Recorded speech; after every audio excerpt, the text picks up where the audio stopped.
आदरणीय साथियों, मैं बहुत लंबा चौड़ा भाषण नहीं करूंगा। कुछ बातें हैं जो मैं आपके सामने रख देता हूं, फिर आपके सवाल और हमारे जवाब।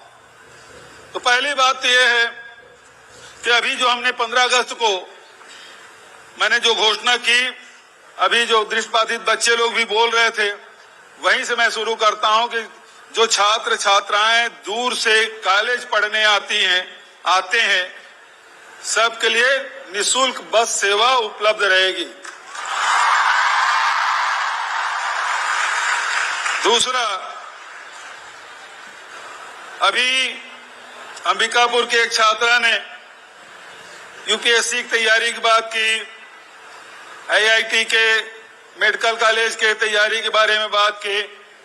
तो आपको स्मरण होगा 15 अगस्त को मेरी ये भी घोषणा थी कि 11वीं और 12वीं के विद्यार्थी इंजीनियरिंग और मेडिकल कॉलेज के प्रतियोगी परीक्षाओं में बेहतर रूप से तैयारी कर सके, इसलिए देश के ख्याति प्राप्त कोचिंग संस्थाओं से ऑनलाइन कोचिंग निःशुल्क हर ब्लॉक में कराने की व्यवस्था की जाएगी। उसी प्रकार से हमारे जो हाई स्कूल के बच्चे हैं, हायर सेकेंडरी के बच्चे हैं, जो आधुनिक प्रौद्योगिकी की जो भूमिका हमारे जीवन में देखने को मिल रहा है, उसको ध्यान में रखते हुए स्कूली पाठ्यक्रम में artificial intelligence, machine learning, internet of things जैसे अत्याधुनिक तकनीकी की जानकारी पाठ्यक्रम में शामिल किया जाएगा, ताकि हमारे बच्चे भी देश के अन्य प्रदेश और अन्य देश के बच्चों के समकक्ष कदम से कदम मिला के चल सके। इसके लिए भी हमारी तैयारी होगी।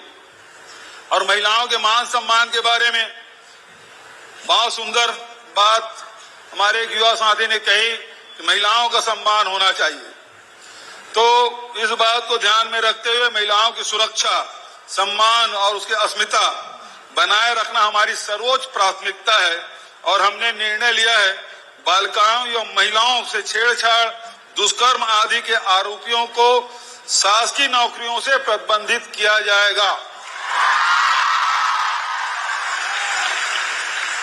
और अभी छत्तीसगढ़ी ओलंपिक भी चल रहा है, तो इसमें छत्तीसगढ़ी ओलंपिक में जो 100 मीटर की दौड़ है, कुश्ती है और लंबी कूद है, इन खेलों में 18 से 40 साल के जो व्यक्ति हैं, प्रथम स्थान प्राप्त करने वाले प्रतिभागियों को उत्कृष्ट खिलाड़ी घोषित किया जाएगा और यह प्रावधान इसी वर्ष से लागू किया जाएगा।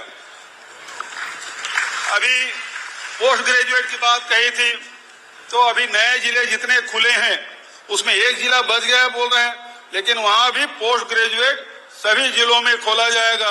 ये मैंने घोषणा की है। आदरणीय साथियों, भेंट मुलाकात कार्यक्रम 4 मई से पिछले साल हमने सरगुजा सामरी से हमने शुरुआत की थी और उसी समय लगा था युवाओं से मुझे अलग से बात करनी चाहिए। तो 23 जुलाई से हमने शुरू किया, 5 संभागों के युवाओं से भेंट मुलाकात हम लोगों ने की है। बहुत अच्छा लगा कि आप लोगों से मुलाकात हुई और युवाओं के लिए हमने अनेक योजनाएं प्रारंभ की है।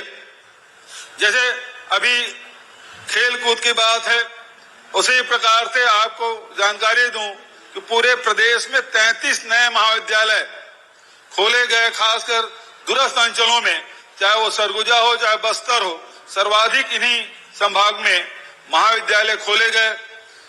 2 विश्वविद्यालय खोले गए और उसके साथ साथ मेडिकल कॉलेज 4 हमने इन 5 वर्षों में खोले और 4 की स्वीकृति, मतलब 8 मेडिकल कॉलेज अब हमारे छत्तीसगढ़ में और खुलेंगे। तो इस प्रकार से शिक्षा के क्षेत्र में अभी भाषण में बात कही कि महात्मा गांधी को उद्धृत करते हुए उन्होंने कहा 12वीं के बाद बच्चों के पास रोजगार होना चाहिए। और पूरे देश में हमने एक नवाचार किया छत्तीसगढ़ में, जो 10वीं पास करेंगे तो 11वीं और 12वीं में, उसी के साथ 11वीं में आईटीआई भी प्रशिक्षण हम देंगे। द्विवर्षीय पाठ्यक्रम होगा और 12वीं पास करते करते उसके हाथ में 2 सर्टिफिकेट होंगे, एक 12वीं का और दूसरे आईटीआई का। तो इसमें ये दूसरा साल है, हमने अभी सर्टिफिकेट बांटा और इसको भारत सरकार भी अपनाना चाहती है। ये बड़ी उपलब्धि हमारे लिए। उसी प्रकार से प्रदेश के 36 जो ITI है उसको हम लोग उन्नयन करने के लिए अभी टाटा से MOU हम लोग किए हैं और उसमें करीब 1200 करोड़ रुपए की राशि हम लोग खर्च करेंगे ताकि नया जो पुराने जो ट्रेड है उसके साथ साथ नए ट्रेड जो आज दुनिया में जिसकी डिमांड है, देश में जिसकी डिमांड है, वो सारे ट्रेड हम उसमें खोलेंगे ताकि 10,000 लोगों को उससे जॉब मिलेगा। आप लोगों ने देखा अभी 41,000 पदों की भर्ती हो रही है और इस भर्ती प्रक्रिया में बहुत सारे जो बच्चे हैं वो कई सब्जेक्ट में आवेदन करते हैं और जो फीस है व्यापम की और PSC की वो बहुत अधिक होता था।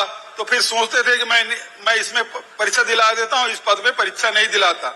लेकिन जब से हमने निर्णय लिया है PSC और व्यापम के परीक्षा में कोई शुल्क नहीं लगेगा, तो लाखों बच्चे इसमें भाग लिए और बच्चों के 32 करोड़ रुपए कम से कम बच गए। बहुत सारे और भी हम लोगों ने काम किया है, बताऊंगा तो लंबा होगा।